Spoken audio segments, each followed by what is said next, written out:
Well, hello, folks out there in YouTube land. Got a big show lined up for you. Let's get right on into it.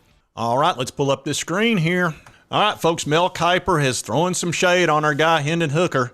I'm not happy about this. You know, I don't know what it is about the Vols. It's something about this offense that makes people a little bit crazy, and they can't respect it. It either turns out that Hendon Hooker is so good that he made the offense look good, so therefore the offense really isn't all that, or the offense is so good that Hendon Hooker's just a part of it that you can just put any quarterback in and, you know, everything's going to be great. And you can't use both arguments because that becomes cognitive dissonance, basically where you've got two ideas that clash together. But people will use those two arguments in the media, and it beats anything I've ever seen. But anyway, let's see what old Mr. Mel Kiper has to say. And fortunately for us, as you know, sometimes these guys want to come on the channel.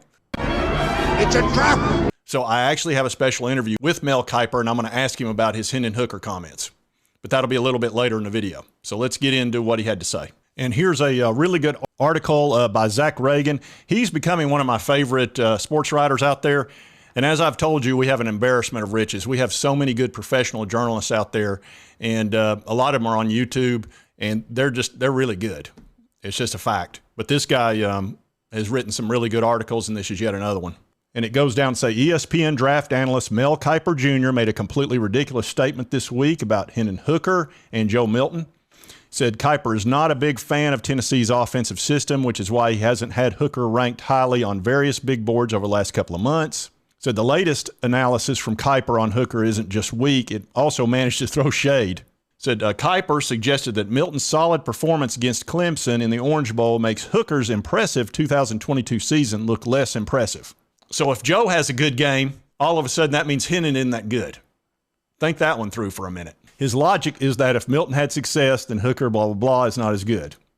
Said, I think when you look at the quarterback-friendly offense at Tennessee, and what I meant by quarterback-friendly, he had excellent wide receivers. So now the wide receivers are so talented, it's not because they were in the system, it's just they were so talented, which there's some truth to that. But when you do full circle on that, you get into that. He said he took the snap in the shotgun and immediately hop-stepped and threw the football. Got it right out of his hands in a fast fashion to the three outstanding wide receivers. Or he handed it off, or he went down his progression and hit whoever was open. And realize you've got to do that quickly, which means you've got to be pretty smart. And you've got to be calm under pressure. What also bothers me, Joe Milton came in when Hooker was hurt, and in that bowl game, without Cedric Tillman, without Jalen Hyatt, two top receivers, which he said those receivers were so good is why Hendon was good. He lit up the Clemson Tigers, so that Josh Heupel quarterback-friendly offense made it possible for these numbers to be through the roof. Touchdown to interception ratio, 69% completion rate, tons of yards. Penalizing Hooker because Milton, a talented quarterback who worked extremely hard all season to improve, had a good game against Clemson, is completely absurd. By the way, Kiper clearly doesn't realize that Hooker played most of the season without Tillman on the field. Milton is just as talented as quarterback Will Levis, a player that Kiper has praised throughout the pre-draft process, suggesting that Hooker isn't a good player because Milton's success against Clemson isn't just misguided, it's lazy. Kiper simply doesn't like Hooker, Milton, or Tennessee's offense, so he's going to continue to take shots even when the logic is deeply flawed. And again, if you want to read that article fully, it's the A to Z Sports with Zach Reagan, and it talks about Mel Kiper and Hendon Hooker, of course, and Joe Milton. So check that out.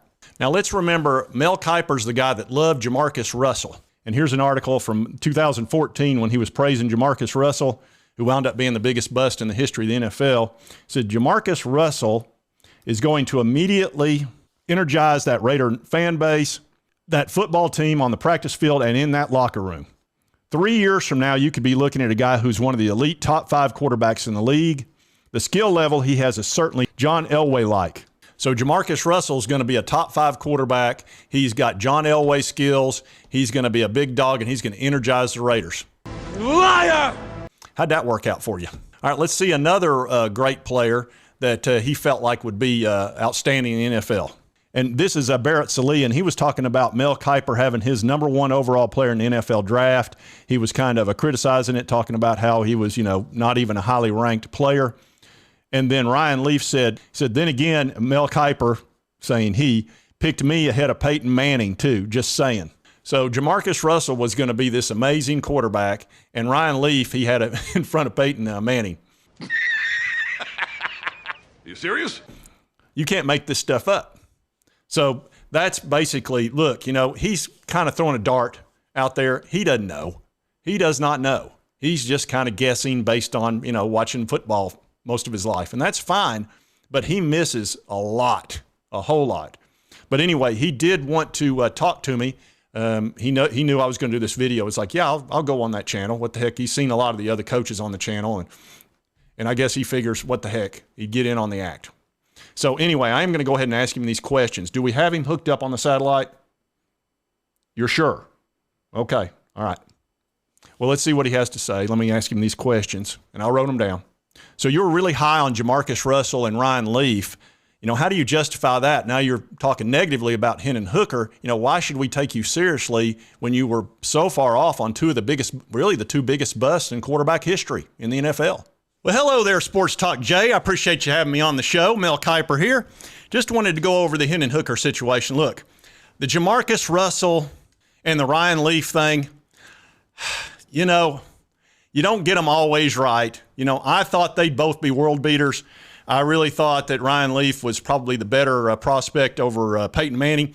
I might have been a little wrong about that one. But Jamarcus Russell could throw the ball 70 yards off his knees.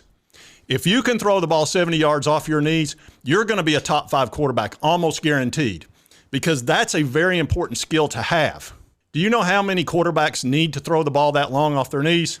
Well, none of them, of course, but if you can do it, that means you're a great quarterback. So I took all that into consideration. So you criticizing me for that seems ridiculous to me. What more do you need than that? How far you throw the ball off your knees really should be the number one priority that football coaches look for. And he had it better than anybody. So I don't really buy your argument that Jamarcus Russell wasn't going to be great. I just think he was unlucky, that's all. And as far as Hendon Hooker's concerned, look, the only reason he was so good is because he had great wide receivers, a great offensive line, and a great scheme. Okay? Now, the fact that Joe Milton came on board without those wide receivers, I know that's counter to my argument, but it really doesn't matter because I work for ESPN. I get paid a ton of money to do this, and you don't. You're just some little nothing YouTuber.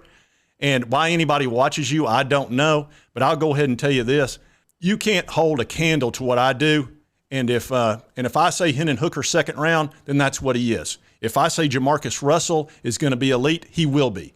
If I say Ryan Leaf is mentally in a place where he can lead a team to a championship, he will. So you just might as well know that. So do not question me again.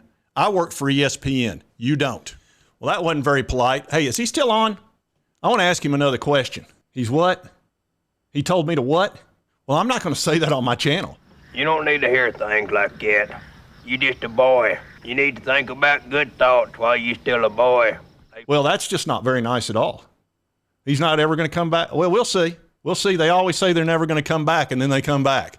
So I guess Mel is kind of done with the interview. He must not be very happy. I don't care. So be it. Don't be happy. Also on Twitter, I thought it'd be interesting to see on SEC Network, and this is from Todd McShay. He said he can be a future franchise quarterback because off the tape and the improvement the last 2 years that he showed at Tennessee. Here's NFL Rookie Watch. Multiple teams reporting that Hendon Hooker is going to be picked over Will Levis and Anthony Richardson on their draft boards. Hooker's set to visit privately with the Saints tomorrow and has already met with Texans, Colts, Giants, Titans, and Buccaneers.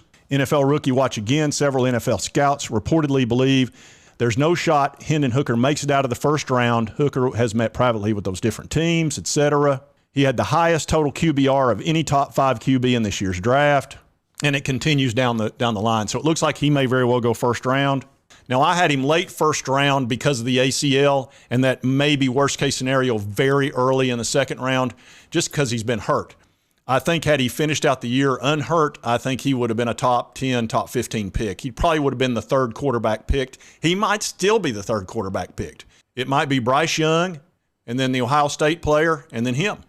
And then probably Anthony Richardson and Will Levis. I'm not comfortable with Anthony Richardson's completion rate. And Will Levis, he didn't play very well last year, I didn't think. Now, I know he had some injuries on his ankle and all that, so I take that into consideration. And his offensive line wasn't very good, but I would pick Hendon Hooker third. Bryce Young is a magician, and I can see him going first. And then the guy from Ohio State he played well against Georgia, and that helped him a ton. But I do see Hendon Hooker as the third quarterback in this draft, which would put him, in the first round for sure. All right, folks, just wanted to cover this video of Mel Kiper throwing shade on Hendon Hooker. I wasn't going to let that pass. You don't throw shade and it just goes by old Sports Talk Jay. I will confront that. And if you like this content, be sure to hit that like button. Lets me know to continue to cover the Vols and all the ESPN folks. I like to cover that. And if you've not subscribed, it's right here on the left. Just hit that little button. Costs you nothing. Helps me out. I'd appreciate it. And right over here is my most recent video. Check that one out. And we will see you next time on Sports Talk Jay.